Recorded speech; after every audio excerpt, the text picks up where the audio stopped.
எல்லாருக்கும் வணக்கம். இந்திய அரசியல் சாசனம் நம்ம தமிழ்நாட்டில் இருக்கிற எல்லாருக்குமே கொடுத்துருக்கிற உரிமையில் ரொம்ப ரொம்ப முக்கியமானது ஓட்டிங் ரைட், வாக்குரிமை. ஒரு மனுஷன் உயிரோடு இருக்கான்றதுக்கு அடையாளமாக இருக்கிறதுல அவனோட ஓட்டுரிமை ரொம்ப முக்கியம். அதனால தான் voting is not only our right but also our life. ஒரு முக்கியமான விஷயத்தை பற்றி இப்போ நான் உங்ககிட்ட ஷேர் பண்ண போகிறேன். இது நான் ஃபஸ்ட்டு கேள்விப்பட்ட உடனே எனக்கே ரொம்ப ஷாக்கிங்காக தான் இருந்தது. இப்போ நான் பேசிகிட்டு இருக்கிற இந்த நேரத்தில் தமிழ்நாட்டில் இருக்கிற நம்ம யாருக்குமே ஓட்டு போடுற உரிமையே இல்லைன்னு சொன்னால் நம்புவீங்களா? நான் நீங்கள் உட்பட யாருக்குமே அது இல்லை. நான் பயமுறுத்துறேன்னு நினைக்காதீங்க, அதுதான் நிஜமும் கூட. கொஞ்சம் ஏமாந்தால் நம்மளை மாதிரியே இன்னும் லட்சக்கணக்கான பேருக்கும் இதே நிலைமை தான். ஓட்டு போடுற அந்த உரிமையே இல்லாத மாதிரி ஒரு நிலைமை வந்தாலும் வரலாம். இதுக்கு மெயின் ரீசன் அந்த எஸ்ஐஆர், ஸ்பெஷல் இன்டென்சிவ் ரிவிஷன், சிறப்பு தீவிர திருத்தம். இப்போது இந்த எஸ்ஐஆர் நம்ம தமிழ்நாட்டில் எப்படி ஒர்க் ஆக போகுது? கடந்த ஜனவரி மாதம் எடுத்த அந்த கணக்கெடுப்பில் 6,36,00,000 வாக்காளர்கள் நம்ம தமிழ்நாட்டில் இருக்கிறாங்க. ஆனால் அவங்க யாருக்குமே இந்த ஓட்டு போடுற உரிமையே இல்லை. அந்த பிஎல்ஓன்னு சொல்லுவாங்க, பூத் லெவல் ஆஃபீஸர்ஸ், வாக்குச்சாவடி நிலை அலுவலர். அவங்க தான் வீடு வீடாக போய் அந்த ஃபார்மை கொடுப்பாங்க. அதை நம்ம ஃபில்அப் பண்ணி கொடுக்கணும். அதை தேர்தல் ஆணையம் அதை எடுத்துகிட்டு போய் அதை ஸ்க்ரூட்டினைஸ் பண்ணி அது எல்லாமே கரெக்டாக இருக்கான்னு செக் பண்ணி பார்த்ததுக்கப்புறம் அந்த வாக்காளர் பட்டியலை வெளியிடுவாங்க. அந்த வாக்காளர் பட்டியலில் நம்ம பேர் இருக்கணும், அப்போ தான் நம்மளால் ஓட்டு போட முடியும். அந்த புது பட்டியல் வர்ற வரைக்கும் நம்ம வாக்காளர்களான்றது அது உறுதியே செய்ய முடியாது. இன்கேஸ் அந்த புது பட்டியலில் நம்ம பேர் இல்லைன்னா அது ஒரு தனி ப்ராசஸ், அது ஒரு தனி ஃபார்ம், அது ஒரு தனி கிளைம்ன்ற மாதிரி அது ஒரு வேறு வேலை. ஸோ இந்த மாதிரி நிறைய சிரமங்கள் குழப்பங்கள் இருக்கிறதுனால மக்களுக்கு இது மேலே ஒரு கன்ஃபியூஷன் ஒன்று இருக்குது. இது என்ன வெரிஃபிகேஷனா இல்லை ஒரு மறைமுக ரீரெஜிஸ்ட்ரேஷனா இல்லை இது ஒரு நியூ ரெஜிஸ்ட்ரேஷன் மாதிரியே தானா அப்படின்ற மாதிரி நிறைய கன்ஃபியூஷன் இருக்குது. அவங்க செய்ய வேண்டியதெல்லாம் ஒன்று தான். இந்த மாதிரி வீடு வீடாக போய் அந்த என்யூமரேஷன் ஃபார்ம் நம்ம ஃபில்அப் பண்ணி கொடுக்கும்போது அதுக்கான அக்னாலேஜ்மெண்ட்டை அந்த பிஎல்ஓ அந்த ஆஃபீஸர்கிட்ட இருந்து நீங்கள் வாங்கிக்கணும். அது ரொம்ப ரொம்ப முக்கியம். இது நான் சொல்கிறது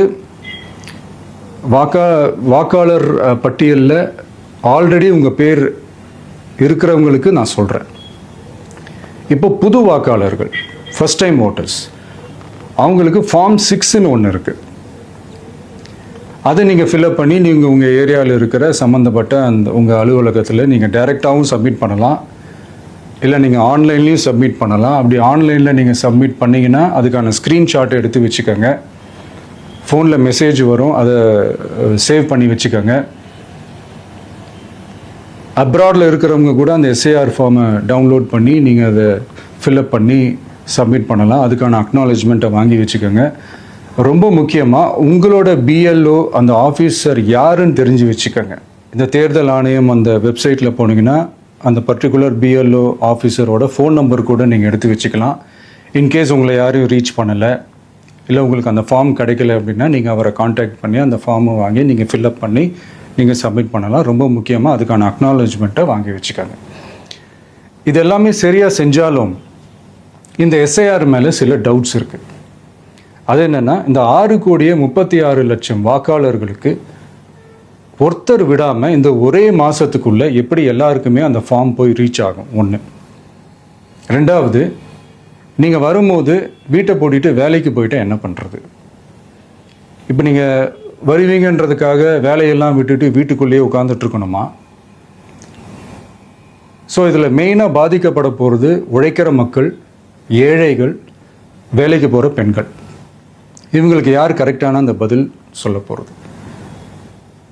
ஒரு நியாயமான எஸ்ஐஆர்னால் என்ன நடக்கணும்? இப்போது இறந்து போனவங்கள மார்க் பண்ணி அதுலேருந்து டிலீட் பண்ணணும். இப்போ போலி வாக்காளர்கள் இருந்தாங்கன்னா அவங்கள மார்க் பண்ணி டிலீட் பண்ணணும். இப்போ ஆல்ரெடி ஓட்டு இருக்கிறவங்களுக்கு எதுக்கு இந்த ரெஜிஸ்ட்ரேஷன் என்ற பேரில் இவ்வளவு குழப்பங்கள் அப்படின்றதான் இங்கே கேள்வி. இப்போ புதுசாக வர்ற வாக்காளர்களையோ இல்லை ஓட்டு இல்லாதவங்களையோ சேர்த்தா பத்தாதா?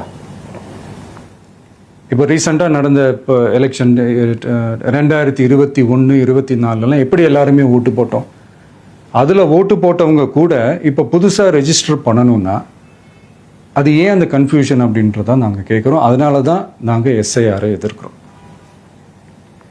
இப்போ புதுசாக சில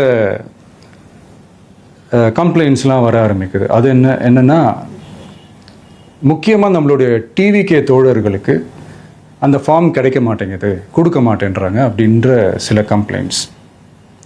இது யார் பண்ணுறாங்க அப்படின்றது நான் தான் சொல்லி தெரிய வேணும்னு ஒன்றும் அவசியம் இல்லை உங்களுக்கு. இப்போ இருக்கிற ஆட்சியாளர்கள் அவங்களுக்கு கைப்பாவையாக இருக்கக்கூடிய சில பேர் இதை செய்ய ஸ்டார்ட் பண்ணியிருக்கிறாங்க. அதனால் மைடியர் வர்ச்சுவல் வாரியர்ஸ், இதை சாதாரணமாக எடுத்துக்காதீங்க. இது எல்லாருக்குமே அந்த ஃபார்ம் போய் ரீச் ஆகணும். இதில் ரொம்ப உறுதியாக இருங்க. அதையும் மீறி உங்களுக்கு அந்த ஃபார்ம் கிடைக்கலன்னா இருக்கவே இருக்கும் ஆன்லைன்.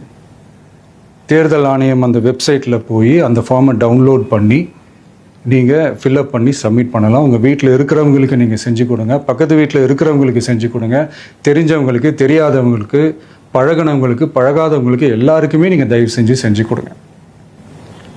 அண்ட் ரொம்ப முக்கியமாக நம்ம ஜென்சி கிட்ஸ், நம்ம ஃபஸ்ட் டைம் ஓட்டர்ஸ், நம்ம புது வாக்காளர்கள், நம்ம நண்பா நண்பிகள், அவங்க ரொம்ப கேர்ஃபுல்லாக இருக்கணும். நான் ஆல்ரெடி சொன்ன மாதிரி உங்களுக்கான ஃபார்ம், அந்த ஃபார்ம் நம்பர் 6, அதை கரெக்டான டீட்டெயில்ஸோட கரெக்டான உங்கள் டாக்குமெண்ட்ஸை வச்சு அதை சப்மிட் பண்ணுங்கள். ஏன்னா வரப்போகிற தேர்தலில் நீங்கள் தான், அந்த ஜென்சி வாக்காளர்கள் தான் மிக முக்கியமான ஒரு ஃபோர்ஸ் அப்படின்றது எல்லாருக்குமே தெரிஞ்ச ஒரு விஷயம்.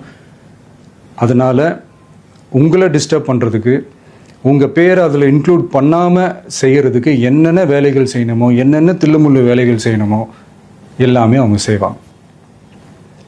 இது நமக்கு எல்லா திசையிலையும் எல்லா பிரச்சனைகள் கொடுத்துட்டு தானே இருக்கிறாங்க. அது டிஃபால்ட்டாக நடந்துட்டு தான் இருக்கும், அது ஒன்றும் பண்ண முடியாது. ஸோ அந்த மாதிரி ஓட்டு போடுற விஷயத்துலேயும் அவங்க என்ன உத்தரமராக மாறவா போகிறாங்க?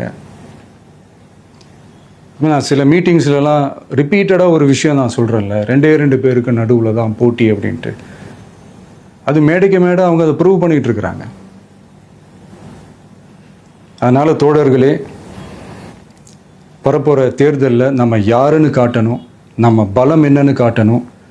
அதுக்காக அந்த பலமான, அந்த பவர்ஃபுல்லான ஆயுதத்தை நம்ம கையில் எடுக்கணும். அந்த ஆயுதம் வேறு எதுவுமே இல்லை, ஓட்டு, வாக்கு, ஜனநாயகம்.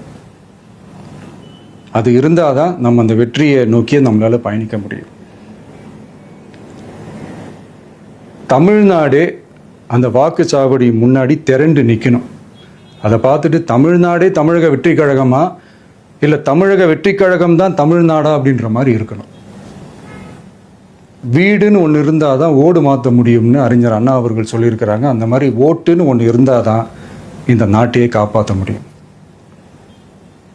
அப்புறம் இன்னொரு முக்கியமான விஷயம், அந்த எனிமரேஷன் ஃபார்ம் நீங்கள் ஆன்லைனில் நீங்கள் ஃபில்அப் பண்ணும்போது அதில் ஒரு சில ப்ராப்ளம்ஸ் வர்றதுக்கு வாய்ப்பு இருக்குது. அது உங்களுடைய ஓட்டர் ஐடியில் இருக்கிற உங்கள் பேரும், ஆதார் கார்டில் இருக்கிற பேரும், அந்த ஸ்பெல்லிங், இனிஷியல்ஸ் எல்லாமே ஒரே மாதிரி இருந்தால் தான் அது அக்செப்ட் ஆகும், இல்லைன்னா அக்செப்ட் ஆகாது. அது கொஞ்சம் கேர்ஃபுல்லாக பண்ணுங்கள். அது கொஞ்சம் யூசர் ஃப்ரெண்ட்லியாக இருக்கலாமேன்னு கேட்டதுக்கு அதெல்லாம் முடியாது, அதுக்கெல்லாம் வாய்ப்பு இல்லை, அதுக்கெல்லாம் ஆளுங்க இல்லை, பண்ண முடியாதுன்னு ரிப்ளை பண்ணிட்டாங்க. ஸோ அதனால் மைடியர் டிவிகே தோழர்களே, மைடியர் ஜென்சி படை பலமே, உஷாராக இருங்க, கான்ஃபிடென்ட்டாக இருங்க. நல்லதே நடக்கும், வெற்றி நிச்சயம். மீண்டும் சந்திக்கும் வரை நன்றி, வணக்கம்.